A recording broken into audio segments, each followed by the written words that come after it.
Welcome to Inside the Indians, your source for insider information on the Tribe.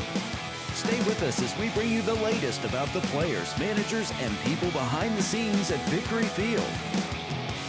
Now here's your host, the longtime broadcast voice of the Indians, Howard Kellman. Hi everybody, I'm Howard Kellman and welcome to Inside the Indians.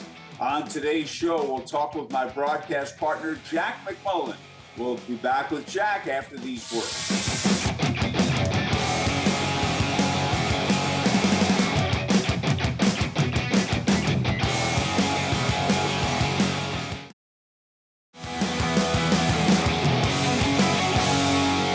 Jack McMullen, who is my broadcast partner on most Indians games, is our guest on Inside the Indians. Jack, welcome to the show. Thank you very much. It's kind of fun to have a different look. Of course, I prefer being about 5-6 feet away from you, but via Zoom works too. Okay. Before we get to your broadcasting with the Indians and with Fort Wayne last season, let's talk about the podcast that you and some friends do. It's very successful. Yeah, it's called the Just Baseball Show. We launched a media company called Just Baseball. It launched on April 1st of 2021. And initially I thought it was just going to be, a little side gig. I had a friend from school who I didn't really do any of the broadcasting stuff with at Syracuse. He said, "Hey, we want to launch a media company. We want you to host a podcast." So I thought, okay, you know what? I'm talking baseball for half an hour, once or twice a week. Great. And then now it turned into 45 minutes to an hour, 5 days a week. And it has surpassed all of our expectations at this point. So yeah, the Just Baseball Show, getting the plug out of the way right away. You can also check out some written content on justbaseball.com. So that's what occupies my mornings. And then in the afternoons and evenings, I get to spend it at Victory Field. And tell us about the coverage. You do Major League Baseball, minor league baseball, college baseball? We do everything. What we wanted to create was one-stop shopping for the baseball fan.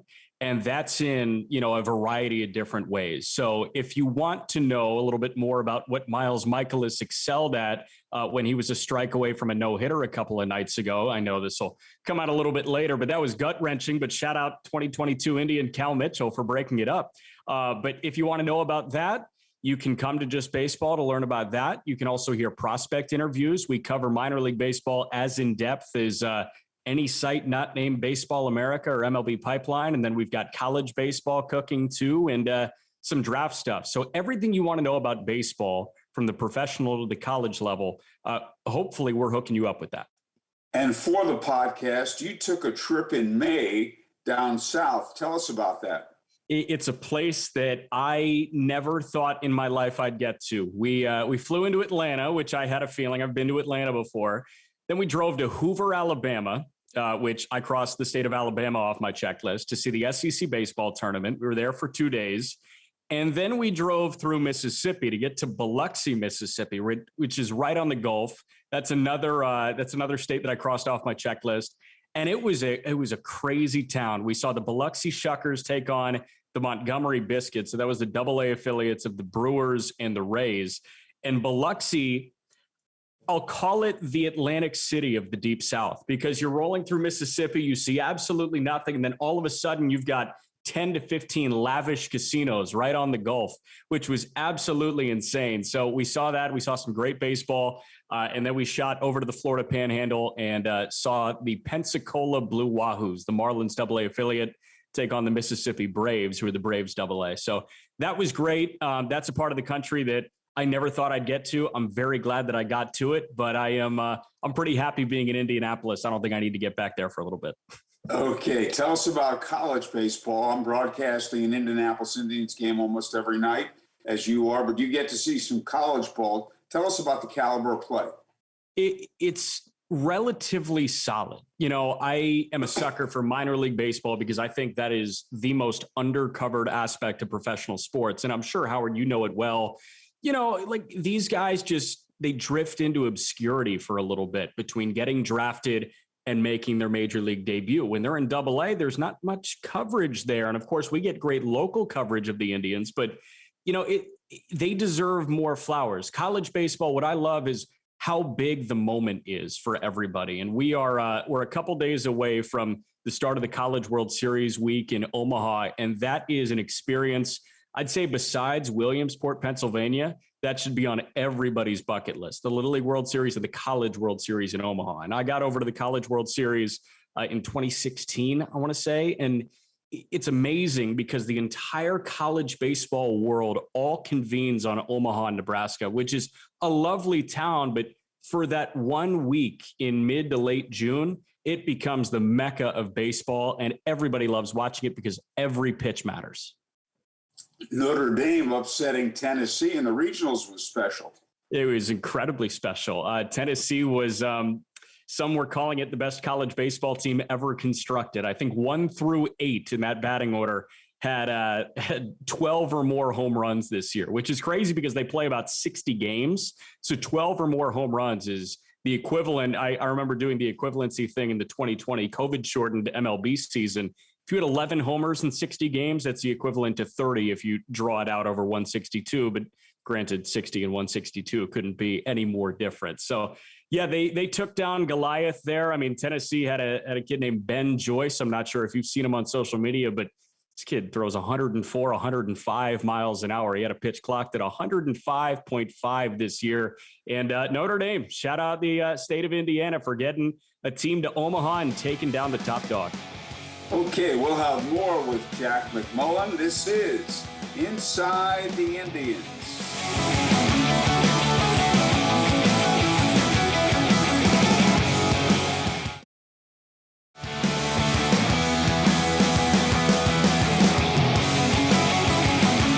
Jack McMullen, my broadcast partner with the Indianapolis Indians, is our guest on Inside the Indians. Jack, you're doing a terrific job with the Indians. Question for you. You were broadcasting games in Fort Wayne, Class A ball in the Midwest League last year. What do you find the difference between calling games of A ball and the AAA Indianapolis Indians? Yeah, well, first of all, Howard, I'm having a blast. So it's been mighty exciting, and hope you guys can get out to the ballpark and maybe toss some earbuds in, or you can listen when you're away from Victory Field to Howard and I on Indians games. But yeah, I'd say the biggest difference is probably the level of play and the ability of the pitchers. You see in high A, the Fort Wayne Tin Caps are the high A affiliate of the San Diego Padres. You see some guys that have good stuff. They might be 93 to 95 miles an hour with their fastball, so they throw hard, got a nice breaking ball. But I mean, there were strings of pitches where a guy could not throw a strike to save their life. And in AAA ball, these guys, they've either had a cup of coffee in Major League Baseball or they're right on the cusp of getting there. And they just know how to make corrections a lot quicker than high A pitchers. So I'd say, the walk numbers, even though we think they're high while we're in the midst of calling a game, they're nowhere near as high as what we see in single A ball. And I'd say just the advanced feel of pitching from all these pitchers is pretty incredible to see the difference between high A and AAA. How many, in terms of percentage, how many players from high A ball ever get to the big leagues? Yeah, so the number is a lot lower than AAA, obviously. I think that number is right around 10 to 15%. In terms of high A, low A, it's even lower. And the Tin Caps were the low A affiliate all the way through 2020 before this new realignment and negotiation with Major League Baseball. So, the Tin Caps, they had some guys that might get up there. You're looking at, 2 or 3 guys from that team that'll make a major league team. But before that, I was in a short season ball with the now non-affiliated Auburn Double Days, and we'll be lucky to get 1 or 2 guys. So the higher you get, there's this level of funneling that you get. Think about the amount of guys that are contracted by the Pittsburgh Pirates, right? You sift until you get to the very top, and there's only, 26 or 28 spots on the Pirates roster. You got a gun for that. See, this is what a lot of people don't realize. When a player signs a contract with a major league team out of high school or college, how difficult it is to get to the major leagues, all the steps you have to overcome, and all the different classifications you play in. It's incredible. It is truly incredible. And, 2019, I'm going to go back to this the season I spent in Auburn, New York with the Double A's. That's the Nationals with the Double Days. That's the Nationals short season A affiliate. And we were waiting on 2018's first round pick, Mason Denneberg, for a while. And Denneberg was a high school pitcher that the Nationals took in the first round. So naturally, the progression there is you spend the rest of the 2018 season after you're drafted at the complex, and then you go to short season A. If Mason Denneberg accomplished all of those steps, 2018, you're drafted and you're at the complex. 2019, you were in short season A ball. Maybe you get to low A ball. 2020, say there was a season, you start in low A, then you go to high A.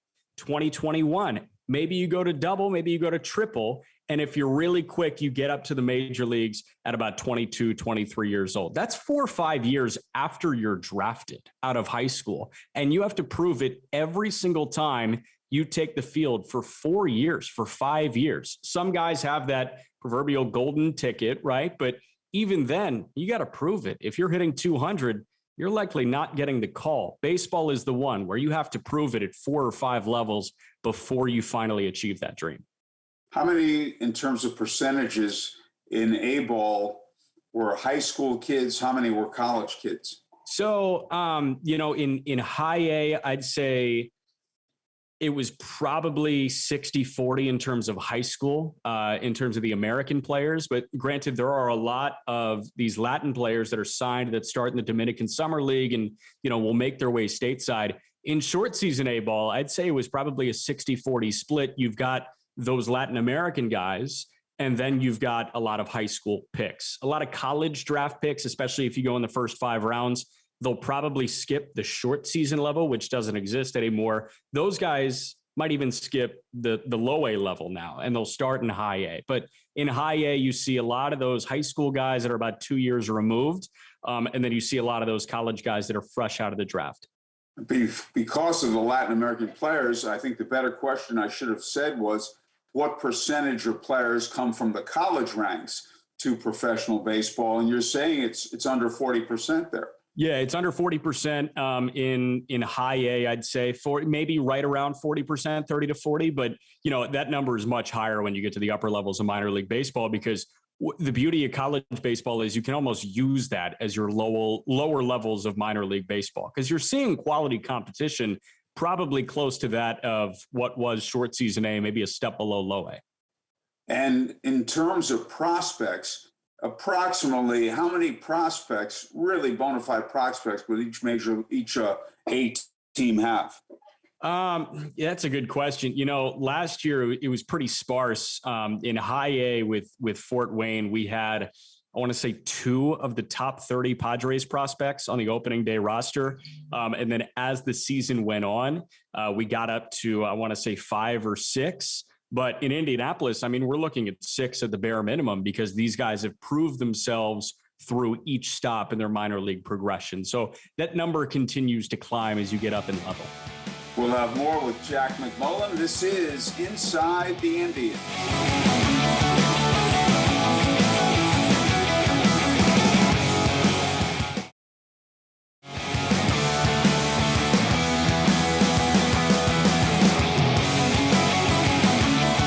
McMullen, my broadcast partner on Indianapolis Indians games, is our guest on Inside the Indians. Jack, tell us about your work with Ball State. Yeah, I am. So I started, I guess, in the midst of the pandemic, right? I was supposed to be with Fort Wayne, like we just talked about, in 2020. I left college at Syracuse early. That 2020 season kind of fell through, and I got a call from a now friend of mine and a mentor, Joel Godet, who was the voice of the Ball State Cardinals for the last 10 years, and said, hey, we've got an opening to call women's basketball on the radio and be the sideline reporter and pre and post game host for football. And, I got this call June of 2020. And naturally, my first question was, well, are they going to play? And he said, we're planning for them to play. So naturally, I said yes. It allowed me to stay close to home. I'm from Chicago, went out east for school. I wanted to get back to the Midwest. And this was a perfect place to do it. So for the last 2 years, I've been the sideline reporter and pre and post game host for Ball State football broadcasts on the radio, been the voice of women's basketball. And this past year, I called all Ball State men's basketball home games on the radio as well.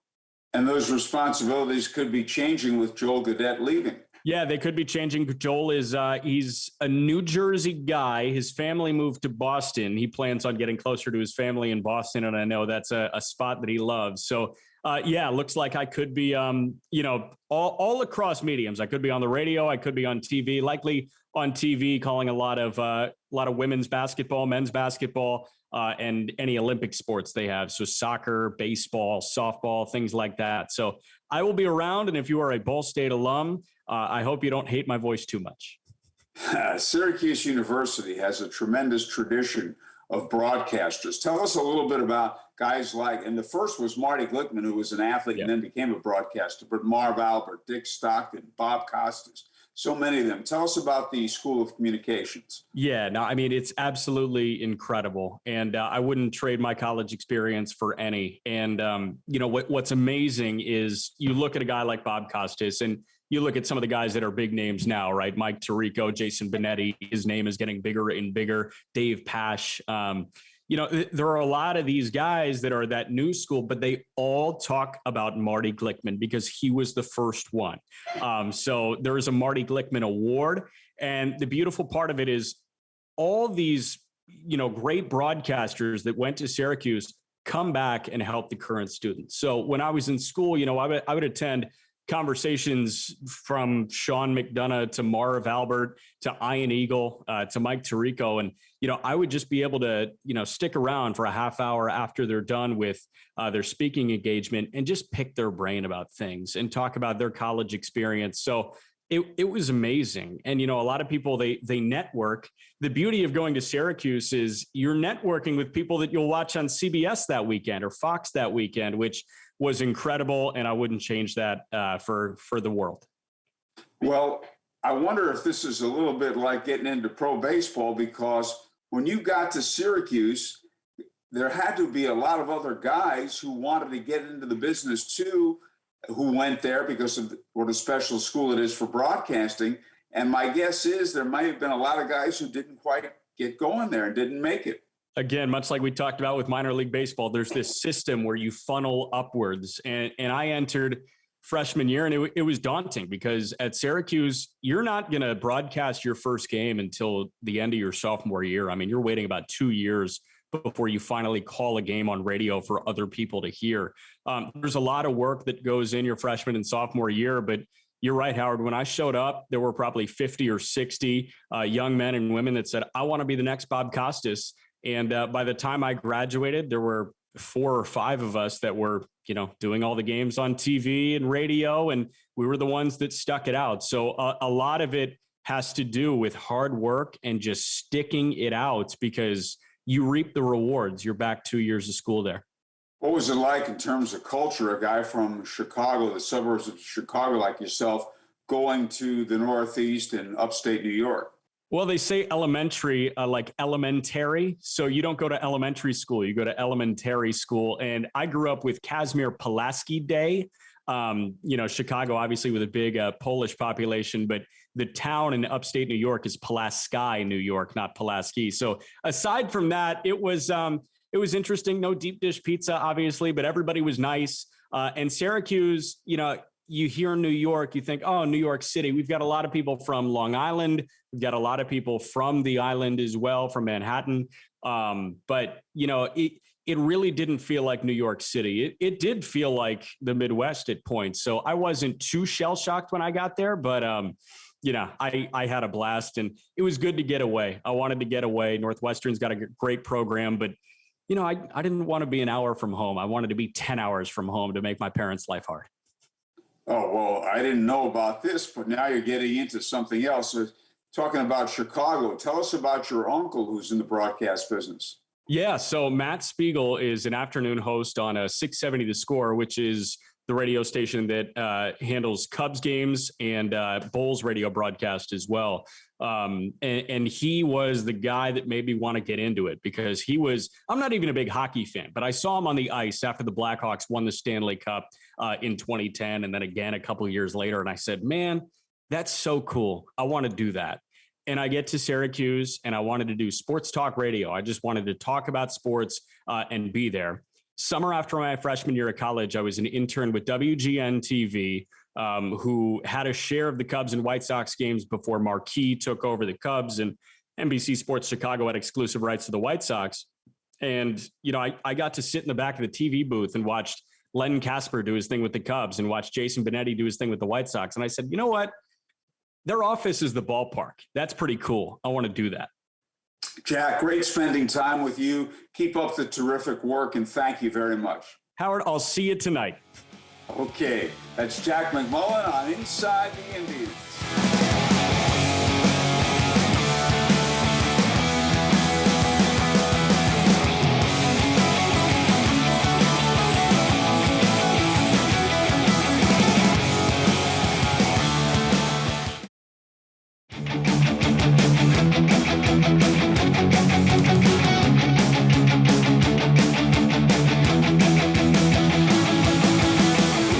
Thank our guest, Jack McMullen. He is my broadcast partner on most Indianapolis Indians games. He also calls Ball State games. And we'll see you next week on Inside the Indians.